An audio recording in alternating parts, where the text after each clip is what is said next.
Hello friends, welcome to यूटेरिया। मैं प्रवीण कुमार आप सभी का स्वागत करता हूं। आज की इस वीडियो में जो है हमारा बिहार स्पेशल श्रृंखला के अंतर्गत बहुत ही इंपॉर्टेंट चैप्टर बिहार की जलवायु।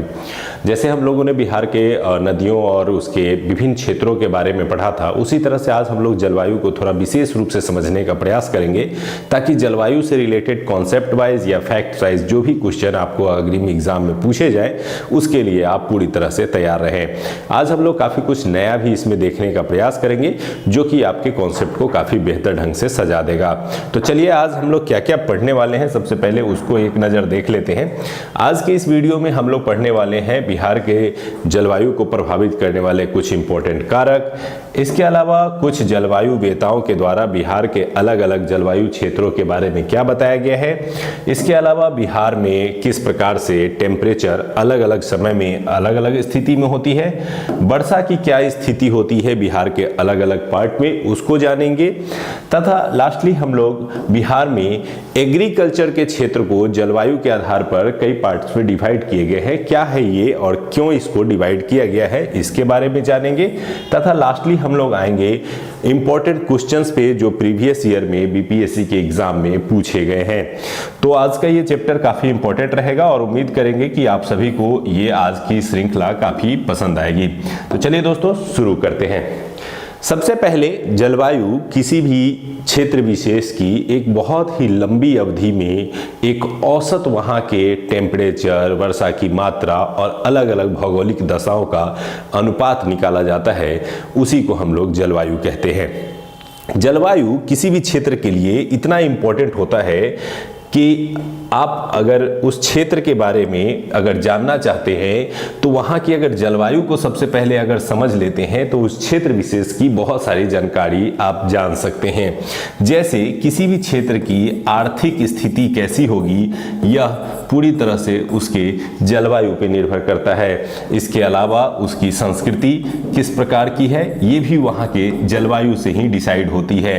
इसके अलावा संस्कृति के अंतर्गत जो अलग अलग पार्ट है, जैसे उनका रहन सहन, खाना पीना, भोजन कैसे करते हैं, कैसे आवास में वो रहते हैं, किस प्रकार के परिवहन के साधन उपयोग करेंगे, उनका नगर विकास कैसा होगा, उनकी जनसंख्या की स्थिति कैसी होगी, इसके अलावा उनका रंग रूप कैसा होगा, ये सभी जो है ये डिसाइड करते हैं किसी क्षेत्र विशेष की जलवायु। कैसे डिसाइड करते हैं इन सभी कॉन्सेप्ट को आज हम लोग इस वीडियो के माध्यम से समझने का प्रयास करेंगे। तो चलिए दोस्तों आते हैं। सबसे पहले हम लोग जानते हैं कि जलवायु किसे कहते हैं। तो किसी भी क्षेत्र विशेष में दीर्घकालिक यानी लॉन्ग टर्म में जो मौसम होते हैं उन मौसम के पूरे दशाओं का एक औसत निकाला जाता है और उसी औसत को उस क्षेत्र विशेष की जलवायु कहते हैं। एग्जाम्पल के तौर पे बिहार की जलवायु को हम लोग उपोष्ण कटिबंधीय जलवायु कहते हैं। इसे याद रखना है, सब ट्रॉपिकल जलवायु यानी सब ट्रॉपिकल जोन, इसी नाम से विशेष रूप से बिहार की जलवायु को जाना जाता है। इसके अलावा बिहार में प्रतिवर्ष मानसून का प्रवेश जून में होता है, जिसके कारण बिहार की जलवायु को मानसूनी जलवायु भी कहा जाता है। तो इन दोनों में से अगर कोई भी ऑप्शन में हो तो उसके अनुसार उत्तर दे सकते हैं। बीपीएससी में अगर ये दोनों ऑप्शन में दे दिए जाते हैं तो ई ऑप्शन भी आपका उत्तर हो सकता है। अब थोड़ा ये समझते हैं कि ये उपोष्ण जलवायु या उपोष्ण कटिबंधीय जलवायु क्या होता है। आइए थोड़ा सा हम लोग इस ग्लोब के फिगर को समझने का प्रयास करते हैं तो काफी कुछ क्लियर हो जाएगा। ये ग्लोब का फिगर आपको दिखाई दे रहा है। इस ग्लोब में जो बीच वाला रेखा है जिसे हम लोग 0 डिग्री इक्वेटर कहते हैं, इस इक्वेटर के 23.5 डिग्री ऊपर और 23.5 डिग्री नीचे कर्क रेखा और मकर रेखा है। ये वाला हिस्सा सबसे अधिक टेम्परेचर प्राप्त करने के कारण काफी गर्म क्षेत्र होता है। तो इस क्षेत्र में अगर कोई भौगोलिक स्थिति होती है तो उसे उष्णकटिबंधीय जलवायु के रूप में जाना जाता है। ये उत्तर से लेकर के दक्षिण के बीच की स्थिति में। तो भारत की जो भौगोलिक स्थिति है अगर आप देखेंगे तो इस कर्क से लेकर के ऊपर यानी कर्क रेखा जो है वो लगभग भारत के बीचों बीच से गुजरती है। इन द सेंस कि भारत की आधी जो जलवायु क्षेत्र है वो उष्णकटिबंधीय क्षेत्र में आती है और ऊपर वाला क्षेत्र जो होता है उसको दो पार्ट में बांटा जाता है। 45 डिग्री तक यानी 23.5 डिग्री से लेकर के 45 डिग्री तक जब हम जाते हैं तो इस बीच के ही क्षेत्र को उपोष्ण कहा जाता है। इसके अलावा जब इससे ऊपर जाते हैं 45 से लेकर के 66.5 तक तो इसे शीतोष्ण कहा जाता है। तो ये शीतोष्ण जलवायु और 23.5 से लेकर के 45 डिग्री उत्तर में भी और दक्षिण में भी क्या कहलाता है, उपोष्ण। तो बिहार जो है वो भारत के इस वाले हिस्से में पड़ता है। यही कारण है कि बिहार की भौगोलिक स्थिति को उपोष्ण जलवायु क्षेत्र के रूप में जाना जाता है। लेकिन भारत का जो पूरा का पूरा भौगोलिक क्षेत्र है वो किसी एक जलवायु क्षेत्र में नहीं आता है, बल्कि इसका आधा उष्ण कटिबंध में और आधा उपोष्ण कटिबंध के अंतर्गत आता है। लेकिन चूंकि भौगोलिक स्थिति में बिहार में अधिक मौसम गर्म रहता है, शुष्क रहता है और निरंतर जो है यहाँ पर मानसूनी जो पवनें हैं वो निश्चित रूप से प्रतिवर्ष आती हैं, तो ऐसे कंडीशन में ये जो क्षेत्र है भारत, इस भारत के भौगोलिक कंडीशन को विशेष रूप से उष्णकटिबंधीय ही माना जाता है। लेकिन बिहार में अगर आए तो बिहार के जलवायु क्षेत्र को उपोष्ण कटिबंध के रूप में जाना जाता है। तो अब आप इस ग्लोब के माध्यम से समझ गए होंगे कि बिहार के भौगोलिक स्थिति के कारण ही उसे उपोष्ण कटिबंधीय जलवायु में गिना जाता है। अब अगर बिहार की जलवायु क्षेत्र को देखें तो बहुत से अलग अलग विद्वानों ने इसे अलग अलग रूप में डिसाइड किया। उनका मानना है कि बिहार का जो दक्षिणी भाग है ये अलग तरह का कंडीशन क्रिएट करता है और उत्तरी भाग अलग। क्यों? क्योंकि अगर टेम्परेचर देखें तो टेम्परेचर ज़्यादा जो है वो दक्षिण में होता है और कम जो है वो उत्तर में होता है।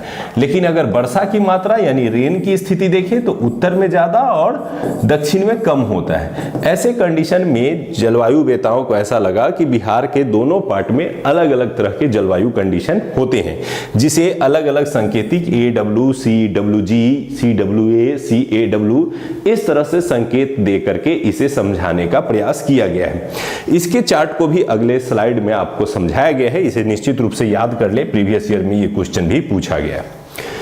उसको समझने से पहले थोड़ा सा ये समझिए कि किसी भी क्षेत्र में, ये मैं सिर्फ बिहार की बात नहीं कर रहा हूं, किसी भी क्षेत्र में अगर जलवायु अगर क्रिएट होती है तो उसके लिए कौन कौन सी चीजें इंपॉर्टेंट होती हैं, किसी भी क्षेत्र विशेष की जलवायु को निर्धारित करने वाले कारक कौन कौन हैं।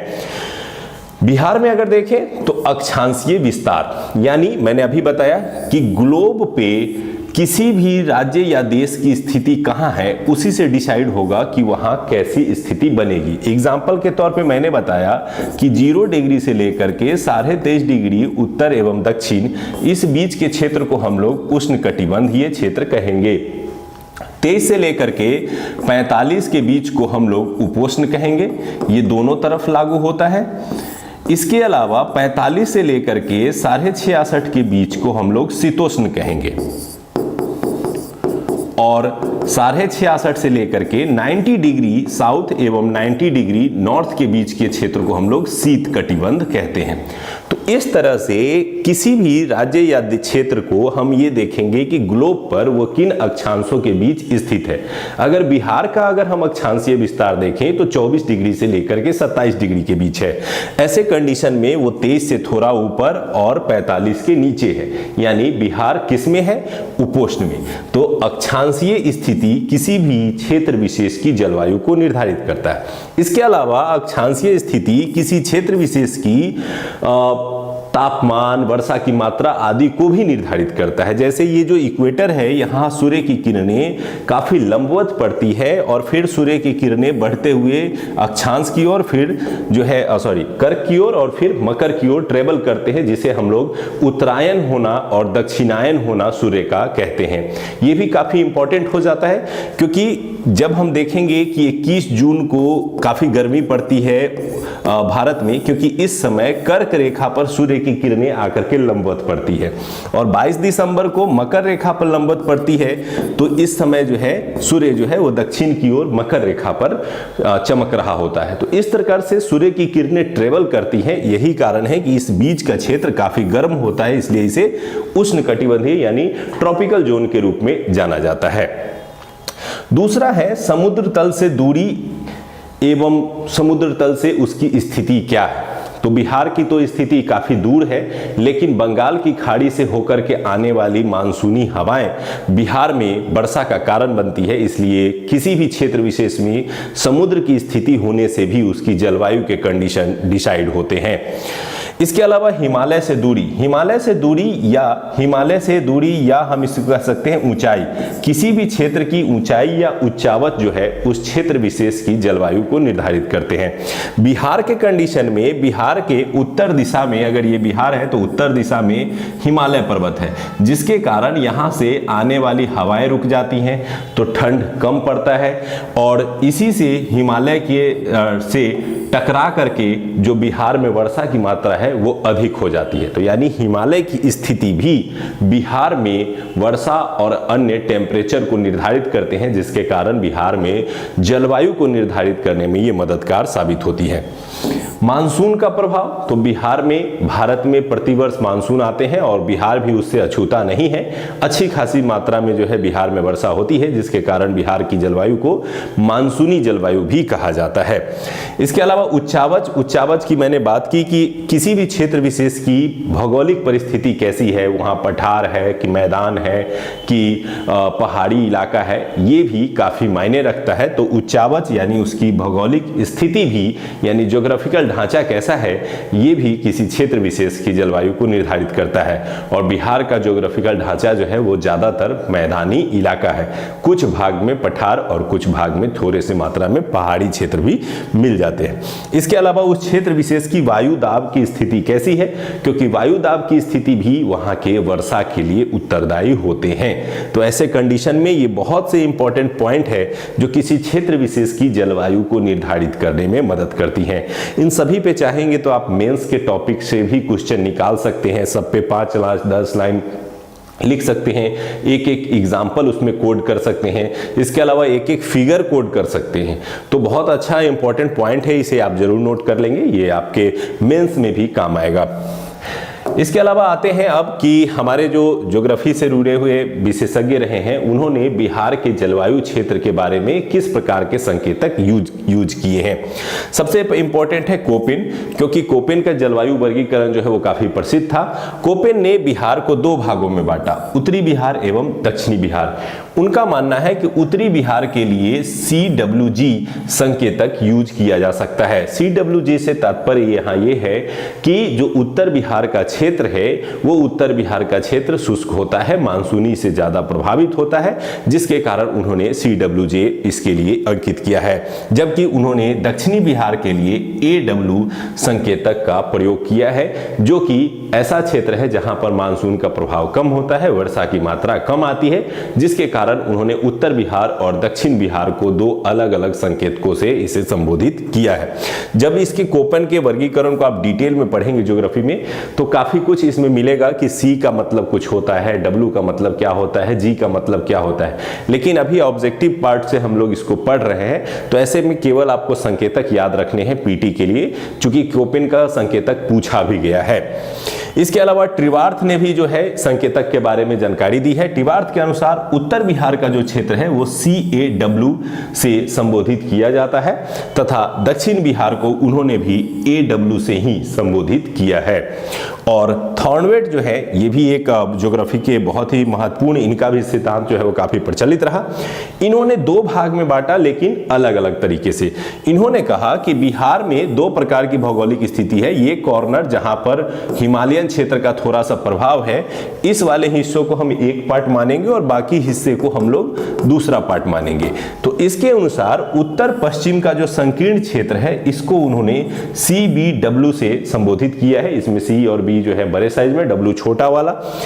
और बिहार का अधिकांश क्षेत्र जो ये हिस्सा है आपका मैक्सिमम पार्ट, उस मैक्सिमम पार्ट को उन्होंने CAW से, यानी CBW और CAW, इस तरह से ये संकेतक का यूज उन्होंने किया है। तो आप इस फिगर को नोट कर लेंगे पेज पे, एग्जाम से पहले एक बार इस वीडियो को दोबारा देख लेंगे तो आप आसानी से जब ऑप्शन मिलेगा तो उसमें ढूंढ पाएंगे कि कौन सा सही उत्तर है। चलिए आगे बढ़ते हैं हम लोग थोड़ा सा। आगे बढ़ते हैं, अब आते हैं बिहार में ऋतुएं। तो किसी भी जलवायु क्षेत्र के अंतर्गत जो पूरा वर्ष होता है वो अलग अलग रूप दिखाते हैं। जैसे बिहार में भी पूरे वर्ष एक जैसा मौसम नहीं होता है, तो जब मौसम बदलते हैं तो वो एक सर्टेन टाइम पीरियड को ऋतु के रूप में हम लोग दर्शाते हैं। बिहार में जो पूरे वर्ष की मौसम दशाएं हैं उसके आधार पर 3 भागों में इसे बांटा गया है, 3 ऋतुओं में बांटा गया है, गर्मी का मौसम, जाड़े का मौसम और बरसात का मौसम। तो उसी को हम लोग समझने का प्रयास करते हैं।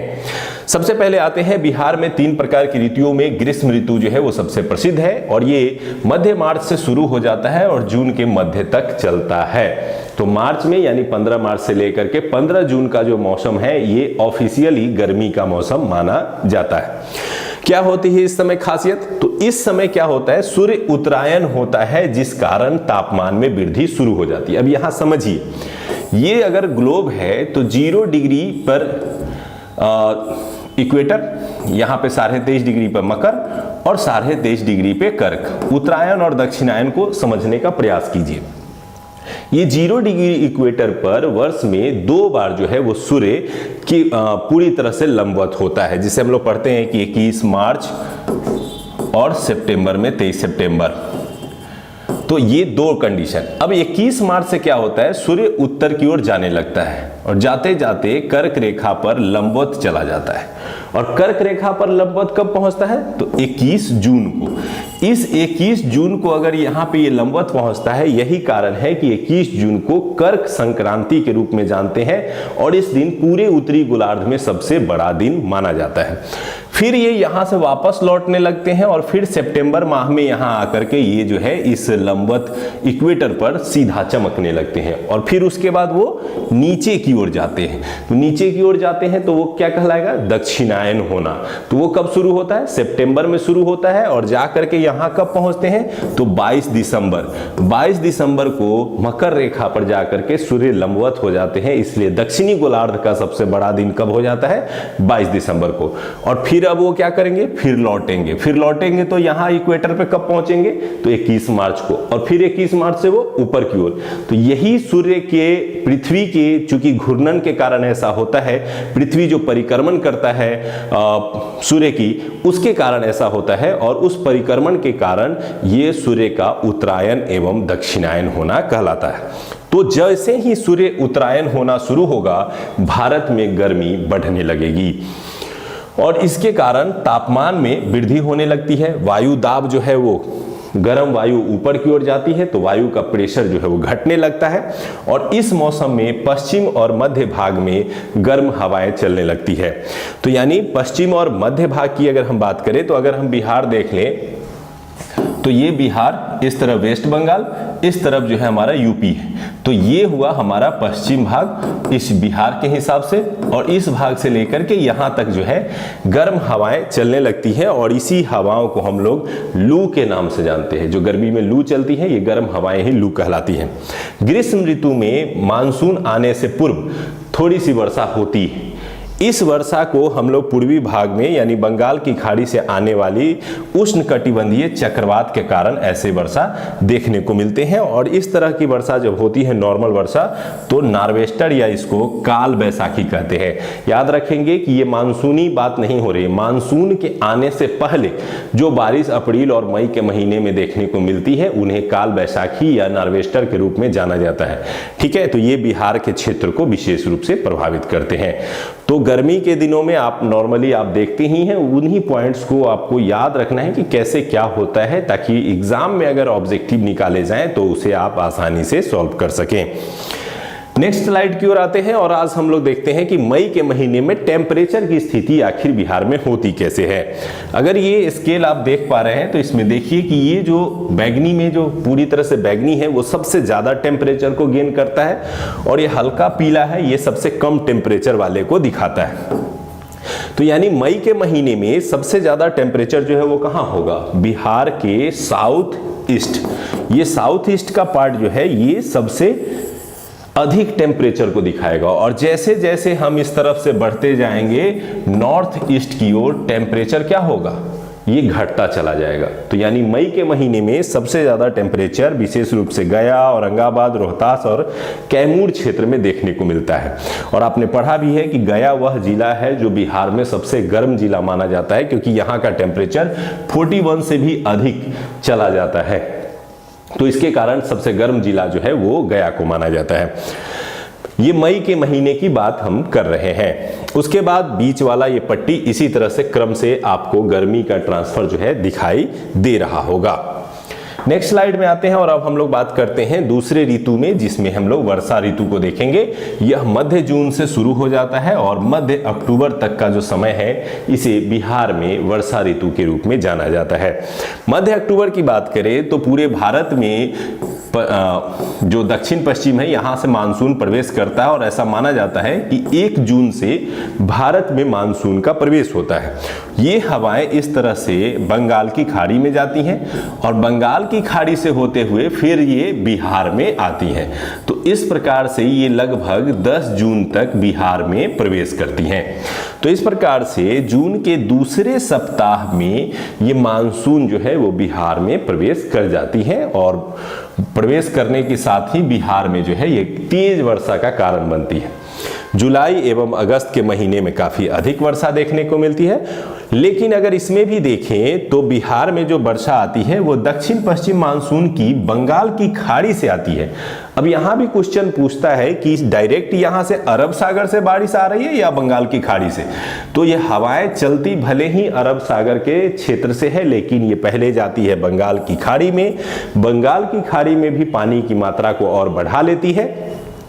बढ़ाने के बाद अगर हम बात करें तो ये जब इस तरफ जाती हैं तो ये नॉर्थ ईस्ट का पार्ट है। इस नॉर्थ ईस्ट में आपको पता है कि हिमालय पर्वत की शाखाएं हैं, इनसे ये टकराती हैं हवाएं और ये उसको क्रॉस नहीं कर पाती हैं, तो नॉर्थ ईस्ट से फिर मुड़ जाती है इस तरफ और फिर पहुंच जाती है बिहार और फिर इस तरफ यूपी। और इस तरह से बिहार और यूपी में बंगाल वाली जो हवाएं हैं वही मुड़ करके जाकर के वर्षा का मुख्य कारण बनती है। तो बंगाल की खाड़ी की शाखा के द्वारा जो है वो बिहार में वर्षा होती है, जो कि प्रीवियस ईयर क्वेश्चन में पूछा भी गया है। बिहार के पूर्वी भाग की तुलना में अगर देखें तो पश्चिमी भाग में वर्षा कम होती है। अब स्वाभाविक है कि अगर हम ये बिहार है हमारा और पूर्वी भाग यानी ये बंगाल के क्षेत्र से आकर के ही वर्षा होती है, तो इस एरिया में ज्यादा वर्षा होगी और ये वाला हिस्सा में कम वर्षा होगा, यानी पूरब में अधिक वर्षा और पश्चिम में कम वर्षा देखने को मिलेगी। वर्षा के असमान वितरण के कारण उत्तरी बिहार में जो है वो बाढ़ आ जाता है और बाढ़ से वो प्रभावित होते हैं, और दक्षिणी बिहार में गर्मी के दिनों में कई बार कम वर्षा होती है तो वहां के कुछ क्षेत्र जो है वो सूखा प्रभावित ही रह जाते हैं। तो ऐसे में बिहार के जो भौगोलिक स्थिति है वो बाढ़ से भी जूझता है और सूखे की समस्या से भी जूझता है। बिहार में अगर बात करें औसत वर्षा, तो पूरे वर्ष में जो वर्षा होती है उसको अगर हम मापें तो पता चलता है कि लगभग 112 सेंटीमीटर औसत वर्षा बिहार में होती है।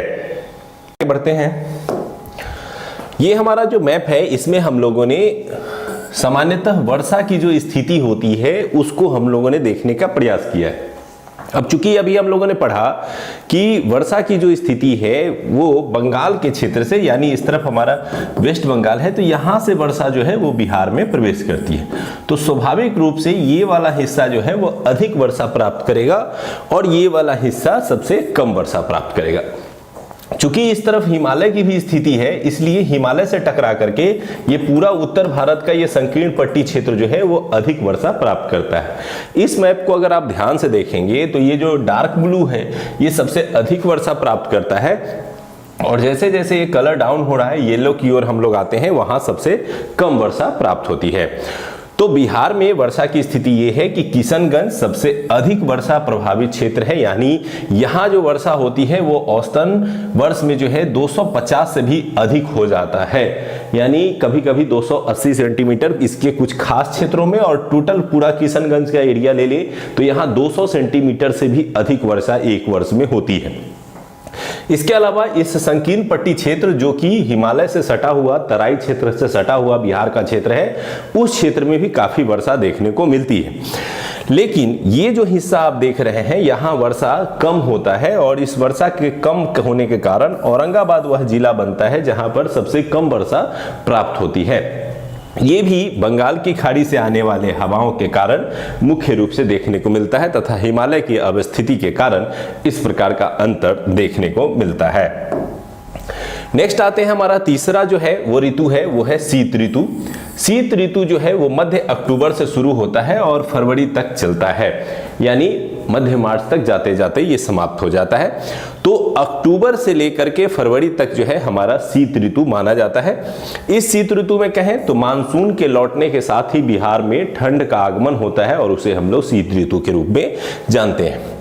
बिहार में दिसंबर एवं जनवरी सबसे ठंड वाले महीनों में काउंट किया जाता है और दिसंबर से जनवरी महीने में भूमध्य सागर से आने वाले शीतोष्ण चक्रवातों के कारण पश्चिमी एवं मध्य बिहार में हल्की वर्षा होती है, लेकिन पूर्वी बिहार में ऐसा नहीं होता है। अब इसको थोड़ा समझिएगा, ये जो बिहार का क्षेत्र है इस तरफ हमारा उत्तर प्रदेश है और चूंकि आपको पता है कि दिल्ली के क्षेत्रों में भूमध्य सागरीय हवाएं प्रवेश करती है और जाड़े के दिनों में वर्षा होती है, तो उससे इफेक्टेड होता है थोड़ा सा उत्तर प्रदेश और उसी से थोड़ा बहुत इफेक्टेड हो जाता है बिहार का ये पूर्वी भाग।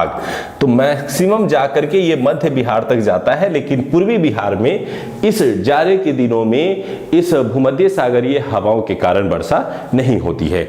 तो आपको ये समझना है कि किस मौसम में किस तरफ के हवाओं के कारण वर्षा होती है और किस क्षेत्र में वर्षा कौन से महीने का अधिक होगा।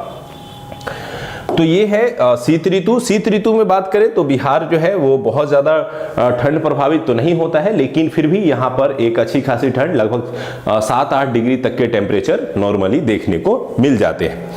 अब थोड़े से इंपॉर्टेंट पॉइंट है जो इस पूरे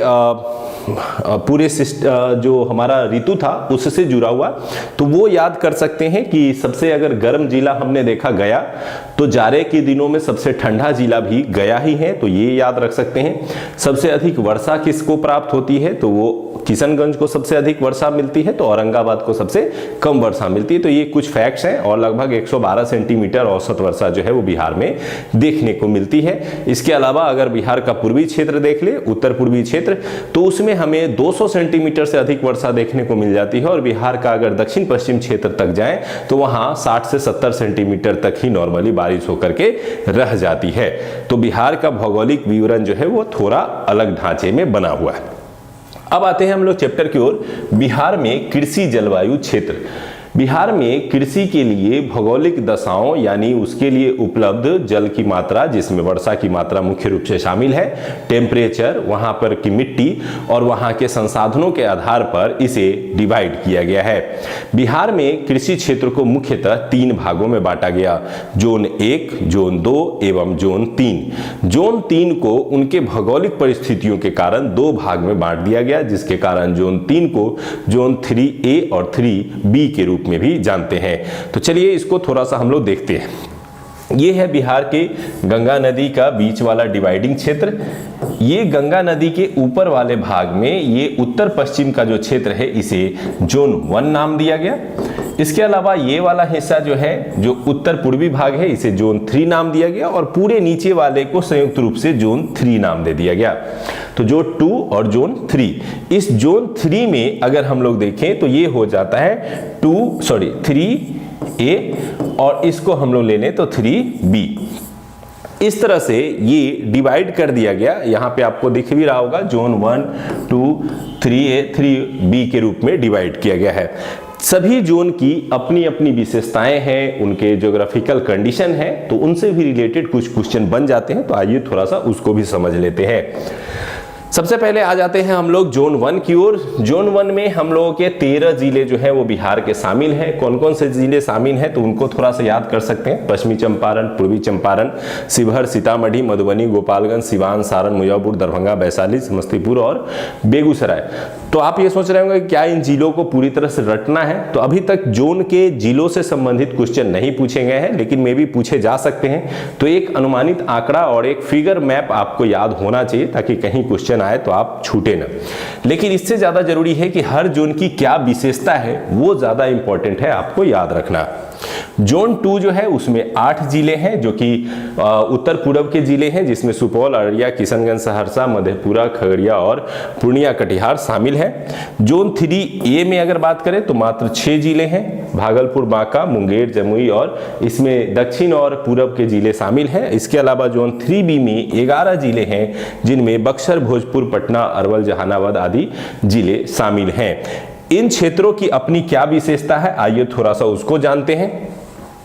उत्तर पश्चिमी क्षेत्र की बात कर ले जो कि हमारा जो है जोन 1 है, तो इसमें जो है लगभग औसत वर्षा जो है 104 से 145 सेंटीमीटर तक देखने को मिलती है, यानी यह हिमालय से सटा हुआ क्षेत्र है जिसके कारण वर्षा ठीक ठाक मिल जाती है और वर्षा ठीक ठाक मिलती है। इसके अलावा यहाँ खाद्यान्न फसलों की अधिकता है। खाद्यान्न फसल इसलिए भी अधिक है क्योंकि यहाँ की जो मिट्टी है वो काफ़ी उपजाऊ मानी जाती है, क्योंकि जलोढ़ मिट्टी और जलोढ़ में भी खादर मिट्टी की जो प्राथमिकता है या प्रबलता है वो अधिक है, जिसके कारण यहाँ पर फसलों का उत्पादन अच्छा होता है। खास करके गन्ना, धान, इसके अलावा गेहूं, अरहर आदि का उत्पादन इस क्षेत्र में विशेष रूप से देखने को मिलता है।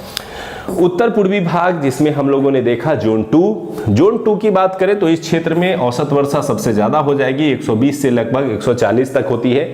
इसमें सबसे ज्यादा वर्षा किशनगंज क्षेत्र में देखने को मिलती है, जिसके कारण बिहार में अगर चाय की खेती होती है तो वो किशनगंज में होती है, तो उनकी वर्षा की स्थिति और भौगोलिक दशाओं के कारण ही वहां चाय की फसल देखने को मिलती है। इसके अलावा इस क्षेत्र में वर्षा अधिक होने और पानी ज्यादा लगने के कारण इस क्षेत्र में जूट की फसल भी अधिक देखने को मिलती है। जूट को हम लोग पटसन भी कह करके बुलाते हैं। ये भी वहाँ काफ़ी ज़्यादा देखने को मिलता है, खास करके सुपौल, अररिया, पूर्णिया विशेष रूप से जो है वो पटसन उत्पादन में अग्रणी है और चाय उत्पादन में किशनगंज अग्रणी है। इसका मुख्य रीजन वहाँ के बारिश ही है। मुख्य फसलों में बात कर ले तो जूट है, फिर धान है, सरसों, मूंग, मक्का आदि यहाँ की मुख्य फसलें हैं और मुख्य कंडीशन जो है वो वर्षा आधारित होती हैं। जोन 3 की बात कर ले तो इसमें दक्षिणी भाग जिसमें 3A और 3B दोनों ही शामिल है। इस क्षेत्र में औसत वर्षा जो है वो 950 से लेकर के 1250 सेंटीमीटर की यानी mm के पास होती है। सेंटीमीटर में आप बात करें तो 95 से लेकर के 125 सेंटीमीटर तक होती है, लेकिन इसका जो सबसे कम प्रभावित क्षेत्र होता है वो खास करके हम लोगों ने देखा कि जो जोन 3B है वो सबसे कम वर्षा प्राप्त करता है। 3A को फिर भी ठीक ठाक बारिश मिल जाती है। यहाँ बारिश कम होने के कारण मुख्य रूप से दाल, अरहर, चना जैसे फसलों का उत्पादन होता है। हालांकि गंगा किनारे वाले जिलों में सब्जी का उत्पादन भी ठीक ठाक हो जाता है। तो ये मुख्य रूप से जो कृषि से संबंधित जलवायु डिसाइड किए गए हैं, ये डिसाइड किए गए हैं इनके वर्षा की मात्रा, मिट्टी की दशा, तापमान की अधिकता और इन सभी के आधार पर इन्हें अलग अलग पार्ट और ग्रुप में डिवाइड किया गया है। तो उम्मीद करते हैं कि ये आपको समझ में आ गया होगा और आपने इसे याद कर लिया होगा। अब आते हैं बीपीएससी के प्रीवियस ईयर में पूछे गए इस चैप्टर से कुछ प्रश्न जिस पर हम लोग थोड़ा सा चर्चा कर ले। एक प्रश्न है, बिहार में अधिकतम औसत वर्षा यानी औसत वर्षा किस जिले में होती है? तो हम लोगों ने अभी पढ़ा कि अगर ये बिहार है तो बिहार में वर्षा जो मानसूनी तेजों में होती है इस तरह से बिहार में प्रवेश करता है, जिसके कारण ये जिला किशनगंज जो कि बंगाल से भी सटा हुआ है और हिमालय से भी सटा हुआ है, जिसके कारण सबसे अधिक वर्षा जो है वो किशनगंज में प्राप्त होता है। तो इसके लिए हम आसानी से चूज कर सकते हैं कि अधिकतम औसत वार्षिक वर्षा जो है वो किशनगंज जिले में प्राप्त होती है। सबसे कम की बात कर ले तो हम लोगों ने अभी पढ़ा कि औरंगाबाद में सबसे कम वर्षा प्राप्त होती है। सेकेंड आते हैं हम लोग, बिहार में गन्ना उत्पादन में अग्रणी जिला कौन है? अभी हम लोगों ने पढ़ा कि एग्रो क्लाइमेट जोन के अनुसार जो बिहार के अलग अलग जोन बने हैं, जिसमें हम लोगों ने पढ़ा कि 1, 2 और 3, इसमें 1 वाला इलाका जो है वो गन्ना उत्पादन के लिए सबसे ज्यादा फेमस है। अब अगर इस जिलों को देखें तो पश्चिमी चंपारण, सीतामढ़ी, गोपालगंज, पूर्वी चंपारण, इसमें 1 वाले में सबसे फेमस पश्चिमी चंपारण और पूर्वी चंपारण है। लेकिन गन्ना उत्पादन में हमें कोई एक जिला चूज करना है तो एक जिला वो है पश्चिमी चंपारण, जो कि गन्ना उत्पादन में सबसे अग्रणी जिला माना जाता है। नेक्स्ट क्वेश्चन की ओर आते हैं, बिहार में किस प्रकार के उद्योगों की प्रत्याशा यानी संभावना अधिक है? अब अगर बिहार के भौगोलिक दशा को देखें तो हम देखेंगे कि बिहार एक कृषि वाला प्रदेश है, जहां पर एग्रीकल्चर सिस्टम सबसे ज्यादा मजबूत है। तो फिर उद्योग कैसे लगेंगे? तो क्या यहाँ तेल से संबंधित शोधशालाएं लगेंगी? क्या यहाँ तेल है? बिल्कुल नहीं है।